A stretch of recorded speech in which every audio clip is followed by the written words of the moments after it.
Greetings, fellow travelers.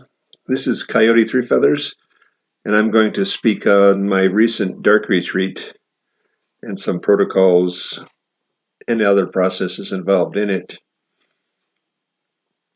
A dark retreat is a sequester in total darkness for an extended period of time, a few days to a week. I've heard some people go for 28 days. That sounds like an extreme case, and I am not ready to do that length of time yet. Anyway, a dark retreat needs to be in a safe and comfortable location. I set up my room, I block off the light, and I check it for a couple of days to investigate for light leaks, because any tiny pinhole or crack of light coming in is quite a distraction. It also needs a ventilation. You don't want to be closing yourself in a room and run out of good air. So ventilation is important. Fasting is not necessary to do a dark retreat, though I do fast during that time, up to a week. Fasting is, you have to consult your medical experts or someone you trust or your own experience to determine how long you might want to fast if you choose to do so. It's not necessary. But nice water is important. So I have 5 gallons of water, which is more than enough. And I use also a pee bucket. You can, if you have a bathroom handy in your space, that'd be ideal. But I sequester in a cabin and there's no plumbing, and so I have a pee bucket. I also have an extra bucket for number 2. I don't usually need that during a fast, but it can happen and you need to be prepared. You don't want to mix the two.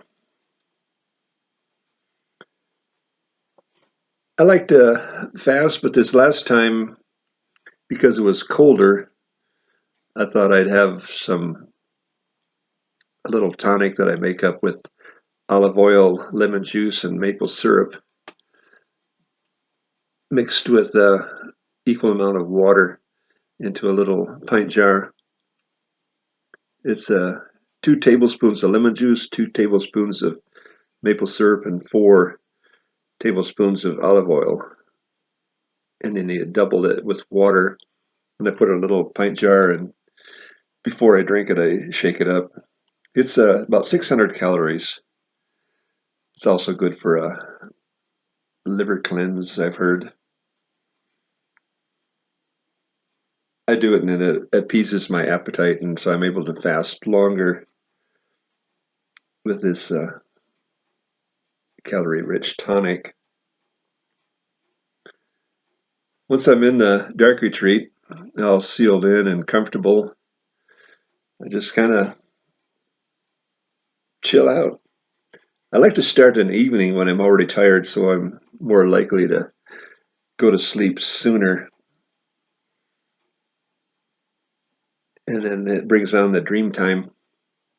The entire retreat is full-on dream time. You can have dreams while you're sleeping, or you can be fully conscious and awake, knowing who and where you are while having this intense visual experience.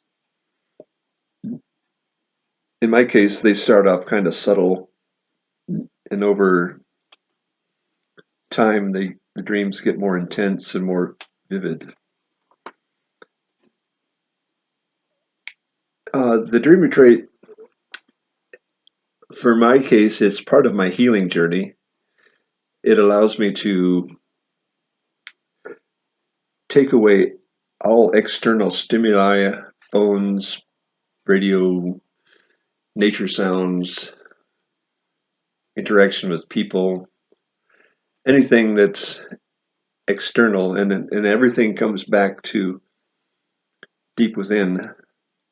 I notice one of the first things that occurs when I go into a sequester is the incessant memory recall. The brain takes a while to adjust to no external stimuli in it, and so it seems like it makes up its own. I don't know what other people may experience during this time. I'm curious to talk with somebody who has done a retreat like this to compare notes and see how they experience the event. I have certain things patterns that have occurred from the 4 times that I've done it, which involves the fractal dreams and later on intense visual experiences. There's one time I saw a spotlight up in the corner of the room and I actually felt myself squinting and knowing that it was just a hallucination that was in me. There was no light in that corner, but I still reacted to it as if it were. So the isolation is part of it. It reminds me of that scene from one of the Star Wars movies, the early ones, where Luke was going to go into this cave and he said, "I'm not afraid," and Yoda says, "You will be." So I liken it to facing some dragons or such. When you remove devices and people and everything else that take up a lot of your time, you start to listen and hear your real self, your inner self. And I guess that's frightening for some people, so they sedate it with all this external stuff of media, music, restaurants, movies, whatever. When you allow yourself to just go inward and find out who you are, find out what you're made of, it's could be frightening, it could be incredibly freeing. Which comes back to things demanding your time and your attention and your appetite. You can say, "No, phone, you're not the boss of me." Some people are ruled by their phones, their devices. They're sucked to them like an electronic umbilical cord. Or maybe it's donuts. Walk past a donut cage and they say, "Have a donut, have a donut." And I say, "No, I will not have a donut." So in that case, this is an empowering way to take control of things that are happening in your life. Come back to a place of centeredness and calm. It's worth a try. That's about all I want to cover for this go round. I'm probably make a second video sharing some of the fun details of my recent retreat and what I would do differently next time. So enjoy your experience, discover who you are, get on that healing journey, and go for it.